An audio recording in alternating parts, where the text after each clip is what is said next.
지난주 미국이 제로금리 정책의 종지부를 찍으면서 금리 인상을 단행을 했습니다. 앞으로 금리 인상 시기에 우리 시장 어떻게 봐야 할지 도움 말씀 들어보겠습니다. 오늘 이 시간 대신증권의 문남중 수석연구위원 모셨습니다. 어서 오세요. 네, 안녕하세요. 네, 일단 금리 인상 시기에 우리가 어떻게 투자 전략을 세워봐야 할지 많은 분들이 또 우려도 하실 것 같은데 미국 금리 인상기 증시는 오른다라는 제목의 리포트를 쓰셨더라고요. 상당히 반가운 부분인데 그러니까 과거의 사례를 좀 많이 분석을 하셨던데 과거의 금리 인상기에 증시가 올랐던 거예요? 네, 맞습니다.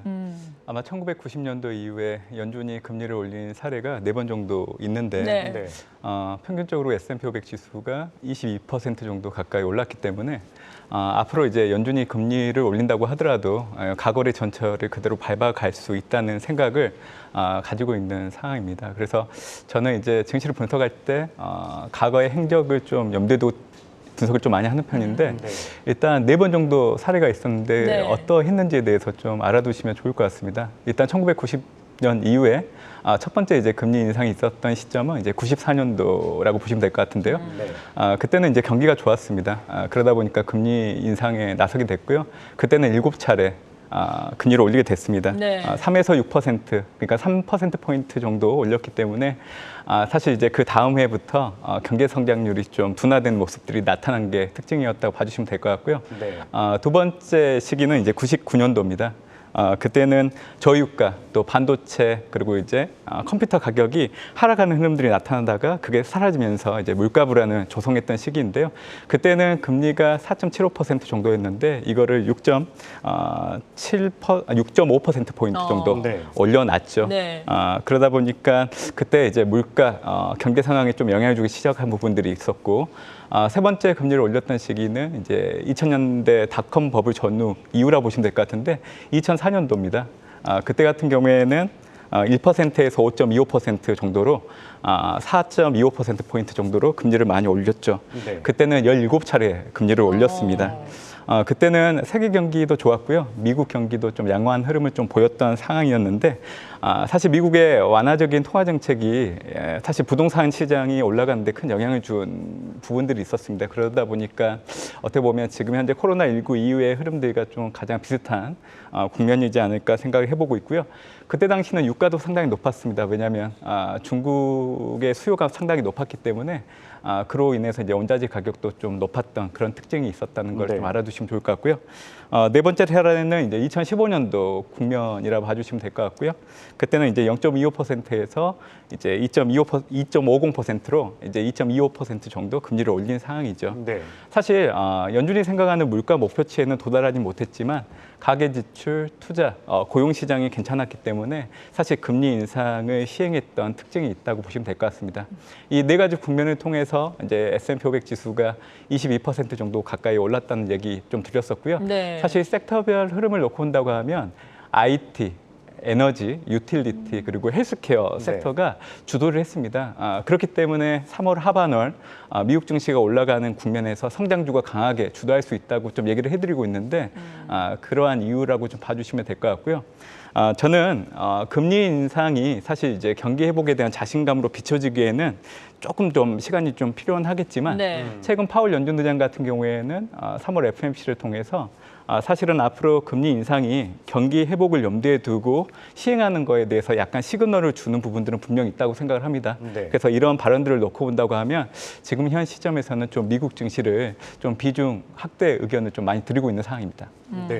그 유가에 대해서도 한번 여쭤보고 싶어요. 이 국제 유가가 다시 $100를 돌파하지 않았습니까? 그러면서 이제 고유가 기조가 이어지고 있는데 좀 스태그플레이션에 대한 우려 좀 어떻게 보시나요?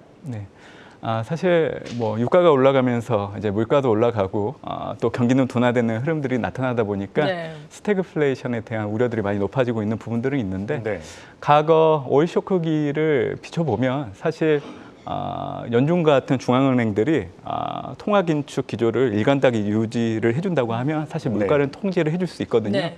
그래서 사실 물가 부담이 증시가 올라가는데 발목을 잡을 가능성은 없다 생각을 합니다. 올해 같은 경우에는 이제 3월 중순 이후부터는 연준이 그래도 금리 인상을 시작을 했고 이 기조를 계속 유지할 걸로 좀 보고 있기 때문에 스태그플레이션은 좀 시장에서 너무 우려하는 것 같다는 생각을 좀 가지고 있고요. 제 1차, 2차 소기 파동 시기를 좀 얘기 좀 드리겠습니다. 네. 사실 그때 당시에는 이전 평균치보다 물가는 4에서 6%포인트 정도 올라갔고요. 경기는 2에서 6%포인트 정도 둔화되는 모습들이 나타났었죠. 그러니까 지금 현 시점에서 놓고 온다고 하면 대략적으로 49년 전 지금 상황과 상당히 많이 비슷한 국면이었다 봐주시면 될 것 같고요. 그때 이제 국가들이 대응하는 방법들이 좀 갈렸습니다. 네. 유가가 올라갈 때. 어떤 국가들은 이제 긴축 정책으로 전환하면서 물가를 통제했던 국가들이 있는 반면에 경기 후퇴를 염두에 두고 오히려 확장 정책을 피면서 물가 통제를 못했던 국가들 이렇게 두 개로 나눠지게 됩니다. 사실 미국과 영국 같은 경우에는 경기 침체를 우려해서 사실 통화 완화 정책을 펼쳤던 국가들이었기 때문에 사실 두 자릿수 때 물가 흐름들이 나타났고 미국 같은 경우에는 한 2년 정도, 영국 같은 경우에는 4년 정도 고물가 상황 하에서 계속 어려운 상황들이 지속된 상황이었죠. 그러다가 이제 물가를 잡기 위해서 이제 연준이 좀 가감하게 금리를 올리는 그런 모습들을 보이다 보니까 그때서부터 물가를 통제하는 상황이 나타났기 때문에 어떻게 보면 이제 미국과 영국 같은 경우에는 완화 정책을 바탕으로 물가를 통제하지 못했던 대표적인 사례였다 봐주시면 될 것 같고요. 독일과 일본 같은 경우에는 긴축 기조를 계속 일관되게 유지를 했습니다. 그러다 보니까 물가를 잘 통제를 했어요. 다만 이제 약간 다른 모습들이 나타났는데 독일은 1차, 2차 이 서기 파동 시기 때 물가를 잘 잡았던 반면에 일본은 긴축 정책을 썼음에도 불구하고 1차 때는 물가를 잡지 못했었어요. 왜요? 사실 이제 통화 정책이 반영되는 시점들이 전후로 좀 약간 영향 주는 분들이 시차가 생기다 보니까 2차 때는 통제를 못했는데 2차기 때부터는 좀 통제를 했던 상황이죠. 그래서 제가 이 두 국가들의 사례들을 말씀드렸던 이유는 결국 일관된 긴축 정책들을 펼친다고 하면 물가는 잡을 수 있다는 겁니다. 그래서 올해 3월 이후부터 이제 연준이 통화 정책 정상화를 시작을 하는데 이런 기조라고 하면 올해 이 스태그플레이션과 관련된 우려들은 좀 낮아질 수 있다 생각을 하고 있는 거고 그렇기 때문에 이제 증시가 올라갈 수 있다고 얘기 드리는 이유라고 보시면 될 것 같습니다. 그렇군요. 그러니까 과거에 뭐 미국, 영국의 사례와는 달리 지금은 긴축 기조를 단행을 하고 있기 때문에 물가를 잡을 수 있을 것이다 이렇게 보시는 그렇죠. 거네요. 독일과 일본 사례 정도로 보시면 됩니다. 그러네요. 그리고 금리 인상이 경기 회복에 자신감으로 비춰지기에는 지금 시간이 좀 걸리겠지만 결국에는 비춰질 것이다 이런 의견이신데 그렇다면은 뭐 경기 회복의 자신감으로 우리가 받아들일 수 있을 만한 시점이 언제쯤 올 것인지 그리고 앞서서 성장주에 대해서 투자를 시작할 때다라고 말씀해 주셨거든요. 이 부분보다 자세하게 설명을 해주신다면요. 이미 파월 연준 의장이 사부 FOMC 기자회견을 통해서 미국 경제 경과함에 대해서 얘기를 했죠.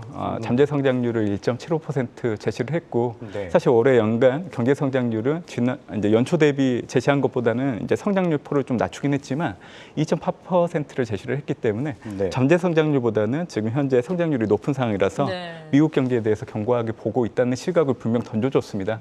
결국 이 얘기는 이 경기 회복에 대한 자신감은 분명 뒷받침됐다고 보고 있는 거기 때문에 연준이 그래서 이제 기준금리 인상에 대해서 경기 회복에 대한 자신감에 대한 해석 정도는 아마 2분기 정도 되면 나타날 수 있다고 좀 보고 있기 때문에 지금 3월 하반월 같은 경우에는 좀 우리가 낙폭화된 어떤 저렴하게 투자를 할 수 있는 시점이라 얘기를 좀 드리는 거고요. 성장률 얘기해드리는 이유는 금리가 올라가는 국면에서 성장률은 할인율 때문에 부정적인 거 아니냐 이런 얘기를 좀 하실 거예요. 근데 보통 이자율보다 성장률이 높다고 그러면 사실 성장주가 이 금리 인상의 부담을 털어내고 올라가는 모습들이 과거 4번의 연준 기준금리 인상했던 시기 때 다 확인됐던 부분이라서 좀 얘기를 드리는 부분들이 있고요. 결국 성장주에 투자를 하기 위해서는 이제 기준금리가 올라가는 부분들을 부담으로 삼을 수 있는 부분들이 있지만 제가 이제 이자율보다는 성장률이 높다는 이유 때문에 상쇄 가능하다 좀 얘기를 드렸기 때문에 일단 3월 하반원 때는 좀 IT, 헬스케어 그리고 이제 전기차, 2차 전지 그리고 이제 우주항공, 메타버스 이런 거 중심으로 해서 좀 담아 놓으시면 저는 이제 빠르면 하반기, 늦어도 내년에는 좀 가시를 맺을 가능성이 상당히 높다고 보고 있기 때문에 사실 성장주를 지금 상당히 많이 담아야 된다는 얘기를 강조를 드리고 있는 상황입니다. 그러면 성장주뿐만 아니라 좀 주목해야 할 업종과 좀 전략 세워주신다면 어떻게 보시겠어요? 사실 이제 미국의 어떤 섹터 접근과 국내 증시의 섹터 접근은 약간 다른 양상은 있죠. 하지만 성장주라는 부분은 분명히 동일하다고 봐주시면 될 것 같고요. 아마 국내에서 이제 접근한다고 하면 반도체, 자동차 그리고 이제 인터넷, 2차 전지 정도가 좀 수혜를 받을 수 있다고 생각을 합니다. 네. 근데 이제 국내 증시 같은 경우에는 사실 이제 앞으로 이제 반등이 추세적으로 바뀌려고 하는 부분들을 확인하려고 하면 반도체 사이클이 턴하는지를 좀 확인을 해야 되는데 네. 빠르면 2분기 정도 되면 디램 반도체 사이클이 좀 턴 어라운드가 될 걸로 좀 예상을 하고 있습니다. 특히 반도체 가격이 올라갈 때 이 디램 반도체 실적들이 비메모리 반도체 실적 개선보다 더 높을 걸로 좀 보고 있기 때문에 그래서 2분기가 국내 증시가 턴 어라운드 할 수 있는 계기가 될 수 있다고 좀 얘기를 해드리는 거고요. 보통 이제 업황을 가지고 국내 증시의 흐름을 얘기를 할 때 보통 이제 시장 컨센서스 자체가 올라가는 시점이 있어요. 네. 그럴 경우에는 이제 국내 증시가 추세적으로 상승하는 흐름들이 나타나게 되는데 올해 1분기가 사실 실적 컨센서스를 상회하는 실적들이 지금 현재 나오고 있는 상황이기 때문에 이런 징후들을 놓고 온다고 하면 2분기 때 국내 증시가 올라갈 수 있다고 얘기 드리는 거고 역시나 반도체, 자동차 그리고 이제 인터넷 같은 2차 전지 같은 것들 네. 성장주 중심으로 좀 담아 놓으시면 좋지 않을까 얘기를 좀 많이 드리고 있는 편입니다. 네. 네, 반도체와 자동차 2차 전지 좀 주목해야 된다 말씀 주셨습니다. 지금까지 문남중 대신증권 연구원이었습니다. 오늘 말씀 고맙습니다. 고맙습니다. 네, 감사합니다.